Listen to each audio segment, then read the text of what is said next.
Hello बच्चों, आज हम लोग बात करेंगे अर्धपारगम झिल्ली हमारी होती क्या है। जैसे पिछली क्लास में हमने बात की थी परासरण की। तो परासरण में आपने ये बताया था कि जो हमारे विलायक के अणु होते हैं, उन विलायक के अणुओं का जो स्वतः प्रभाव होता है कम सांद्रता से अधिक सांद्रता की ओर, हमारा कहलाता है परासरण। तो हमारा परासरण होता है, जैसे हम लोग परासरण को रीडिफाइन करें, इसमें आपने इतना सा बताया था कि जो हमारे विलायक के अणु होते हैं, उन विलायक के अणुओं का तनु विलयन से सांद्र विलयन की ओर जो स्वतः प्रवाह होता है, किसके थ्रू? अर्धपारगम झिल्ली के थ्रू, हमारा कहलाता है परासरण। तो परासरण क्रिया होने के लिए निश्चित तौर पर हमारे अर्धपारगम झिल्ली का होना अनिवार्य होता है। तो अर्धपारगम झिल्ली एक्चुअली होती क्या है, हम लोग इसी के बारे में बात करेंगे। तो जो परासरण होता है, उस परासरण के लिए जो झिल्ली प्रयोग में लाई जाती है, वही हमारी अर्धपारगम झिल्ली कहलाती है। तो इसे हम लोग डिफाइन इस प्रकार कर सकते हैं कि वे झिल्लियाँ जिनके थ्रू जो हमारे विलायक के अणु होते हैं वो आसानी से आर पार हो जाते हैं, किंतु विलेय के अणु आसानी से आर पार नहीं होते या फिर होते ही नहीं, हमारी कहलाएंगी अर्धपारगम झिल्लियाँ। जो हमारी अर्धपारगम झिल्लियाँ होती हैं वो दो प्रकार की होती हैं। एक हमारी हो सकती है प्राकृतिक अर्धपारगम झिल्ली, जिसे हम लोग बोलते हैं नेचुरल सेमी परमिएबल मेम्ब्रेन। तो ऐसी झिल्लियाँ सेमी परमिएबल मेम्ब्रेन या फिर अर्धपारगम झिल्लियाँ जो स्वतः प्रकृति में पाई जाती हैं, उन्हें हम लोग प्राकृतिक अर्धपारगम झिल्ली कहते हैं। जैसे हम लोग कहें कि जंतु एवं वनस्पत जगत में प्राकृतिक रूप से पाई जाने वाली झिल्लियाँ, जैसे बकरे का हमारा आमाशय हो गया, अंडे की झिल्ली हो गई, किशमिश, अंगूर आदि की कोशिका झिल्ली हो गई, मूल रोम जिसे हम लोग हेयर रूट्स बोलते हैं कि कोशिका झिल्ली, ये सारी जो झिल्लियाँ होती हैं ये प्रकृति में पाई जाती हैं, इसलिए इन्हें हम लोग प्राकृतिक अर्धपारगम झिल्ली कहते हैं। दूसरी हमारी होती है कृत्रिम अर्धपारगम झिल्ली। ये क्या होती है? अब कृत्रिम को हम लोग स्वयं बनाते हैं, मानव के द्वारा ये निर्मित होती है प्रयोगशालाओं में, तो ये हमारी कहलाएगी कृत्रिम अर्धपारगम झिल्ली, जिसे हम लोग बोलते हैं आर्टिफिशियल सेमी परमिएबल मेम्ब्रेन। तो एक वैज्ञानिक थे जिनका नाम था ट्राब ने 1864 में सबसे पहले एक प्राकृतिक के बाद में जो हमारी कृत्रिम अर्धपारगम झिल्ली होती है उसका निर्माण किया था। तो ट्राब ने 1864 ईस्वी में अर्धपारगम झिल्ली श्लेष्मा युक्त कापर फेरोसाइनाइड Cu2FeCN6 का प्रयोगशाला में निर्माण किया था। यही जो हमारी कापर फेरोसाइनाइड की अर्धपारगम झिल्ली यहाँ पर प्रयोगशाला में बन करके तैयार हुई, तो इसीलिए इसको हम लोग बोलते हैं कृत्रिम अर्धपारगम झिल्ली। इसको मानव के द्वारा निर्मित किया गया। यदि हम लोग अन्य एग्जाम्पल की बात करें तो जो हमारा कैल्शियम फास्फेट होते हैं और फिनाल तल भी हमारी कृत्रिम अर्धपारगम झिल्ली होती है, जिसे प्रयोगशालाओं में बनाया जाता है। तो परासरण के लिए जो अर्धपारगम झिल्ली का होना अनिवार्य होती है वो दो प्रकार की होती है। एक हमारी होती है प्राकृतिक अर्धपारगम झिल्ली, दूसरी हमारी होती है कृत्रिम अर्धपारगम झिल्ली। प्राकृतिक अर्धपारगम झिल्ली जैसे हमारा हो गया बकरे का आमाशय, अंडे की झिल्ली, किशमिश, अंगूर आदि की कोशिका झिल्ली, ये सारी की सारी प्रकृति में स्वतः पाई जाती है, विद्यमान रहती है, इसलिए इन्हें हम प्राकृतिक अर्धपारगम झिल्ली कहते हैं। जबकि जिन अर्धपारगम झिल्ली को परासरण के लिए हम लोग स्वतः बनाते हैं, जैसे हमारा हो गया कापर फेरोसाइनाइड हो गया, कैल्शियम फास्फेट हो गया और फिनाल तल, ये ऐसी झिल्लियाँ होती हैं जिन्हें मानव के द्वारा बनाया जाता है प्रयोगशालाओं में, इसलिए इन्हें हम लोग कृत्रिम अर्धपारगम झिल्ली कहते हैं।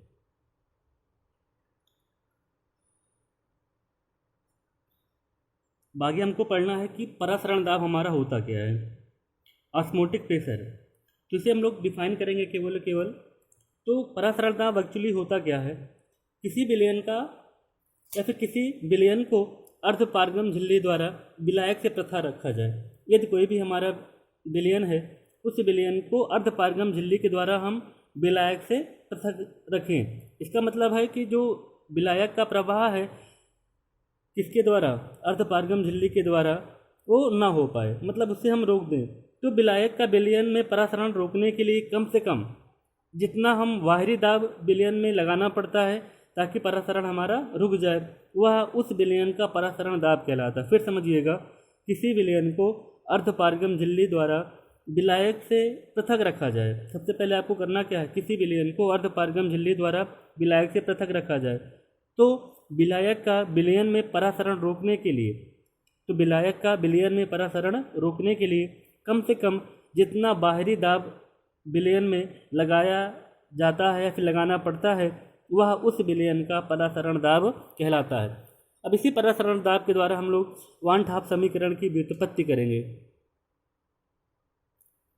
अब आपको पढ़ना है परासरण दाब के नियम, लॉ ऑफ ऑस्मोटिक प्रेशर। तो जो परासरण दाब का नियम होता है इसे एक प्रसिद्ध वैज्ञानिक थे जिनका नाम था वान हाफ, J.H. वान हाफ ने इस नियम को निष्पादित किया था और बताया था कि जो गैसों और वाष्पशील जो विलय के तन विलयन के गुणों में समानता होती है तथा वाष्पशील विलय के विलयनों के लिए गैसीय नियम जैसे ही नियम प्रतिपादित किए जा सकते हैं। तो इस अवधारणा के लिए या फिर कह सकते हैं कि वान हाफ विलयन के परासरण दाब हेतु जो नियम इन्होंने प्रतिपादित किया था उसके लिए इन्होंने 1901 में नोबेल पुरस्कार प्राप्त किया था। तो जो वान हाफ के नियम हैं उनमें सबसे पहला हमारा है वायल का वान हाफ नियम। इसे आप लोगों ने प्रीवियस क्लास में पढ़ा होगा 11th में। तो इस नियम के अनुसार यदि ताप को हम लोग स्थिर कर दें, स्थिर ताप पर किसी विलयन का जो परासरण दाब P होता है वो विलयन की सांद्रता C के समानुपाती होता है। यदि ताप हम लोग स्थिर कर दें तो स्थिर ताप पर किसी विलयन का जो परासरण दाब होता है P वो विलयन की सांद्रता C के समानुपाती होता है। तो स्थिर ताप पर P is directly proportional to C। अगला है हमारा दूसरा नियम है चार्ल्स का वान हाफ नियम। तो चार्ल्स का जो वान हाफ नियम है इसमें इन्होंने बताया था कि इस नियम के अनुसार स्थिर सांद्रता, अब यहाँ पर इन्होंने कंसंट्रेशन को फिक्स कर दिया, स्थिर सांद्रता पर किसी विलयन का परासरण दाब P विलयन के परम ताप T के समानुपाती होता है। P is directly proportional to T, जहाँ पर सांद्रता हमारी स्थिर होती है। अब इसी दोनों नियम के आधार पर हम लोग वान हाफ समीकरण को व्युत्पत्ति करेंगे।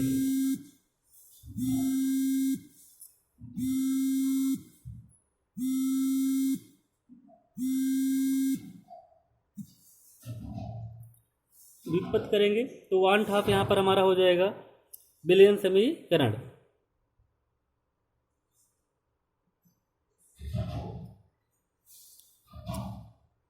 तो आपने जैसे अभी पढ़ा कि जो बायल का वान हाफ नियम होता है, इस नियम के अनुसार यदि हम स्थिर ताप कर दें, ताप को फिक्स कर दें, उस पर किसी विलयन का जो परासरण दाब P होता है वो विलयन की सांद्रता C के समानुपाती होता है। तो यहाँ पर हम लोग ने एक इक्वेशन प्राप्त किया था P directly proportional to C। इसी तरह जो हमारा चार्ल्स का वान हाफ नियम था, उस चार्ल्स के वान हाफ नियम के अनुसार यदि हम लोग सांद्रता को कंसंट्रेशन को फिक्स कर दें तो उस फिक्स कंसंट्रेशन पर कोई भी यहाँ पर हमारा सोल्यूशन है उसका जो हमारा परासरण दाब P होता है वो विलयन के परम ताप के समानुपाती होता है। P directly proportional to T। एक यहाँ पर रिलेशन मिला P directly proportional to C, दूसरा आपको रिलेशन मिला P is directly proportional to T। तो इन्हीं दोनों समीकरण से हम लोग वान हाफ समीकरण की व्युत्पत्ति करेंगे। तो वान हाफ विलयन का जो समीकरण होता है, अब यहाँ पर बायल के वान हाफ नियम के अनुसार P directly proportional to C, यहाँ पर ताप हमारा स्थिर रहेगा।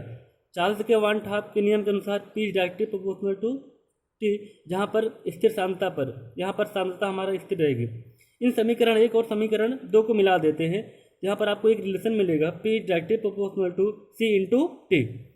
अब यहाँ पर हम प्रोपोर्शनल को हटाएंगे तो यहाँ पर हमारा आ जाएगा P is equal to C S T. यक्स यहाँ पर जो हमारा यस है इसके बारे में बात करेंगे, जो कि यहाँ पर हमारा विलयन स्थिरांक होता है।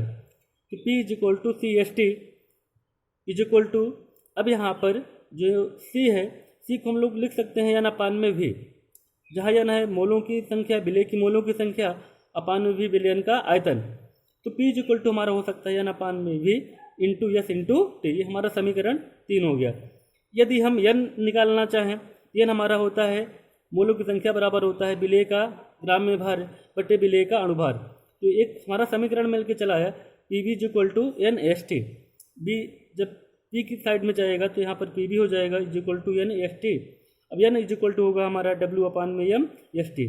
तो P V is equal to N S T या फिर P V is equal to NRT या फिर P V is equal to CST।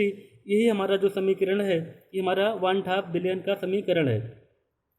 अब जो समीकरण 3 है हमारा समीकरण 4 है वो बिलियनों का 1/2 समीकरण कहलाता है, जहाँ यह हमारा है बिलियन स्थिरांक, जिसका जो मान होता है 0.0821 लीटर। यस का मान चाहे हम लोग कहें इसे, चाहे हम लोग आर का मान कहें, दोनों का मान यहाँ पर हमारा समान होता है। यस भी हमारा बिलियन स्थिरांक होता है, यदि हम आर करें तो यस आर भी हमारा बिलियन स्थिरांक होगा, जिसका मान होता है 0.0821 लीटर वायुमंडल प्रति केल्विन प्रति मोल। तो ये हमारा हो गया 1/2 समीकरण।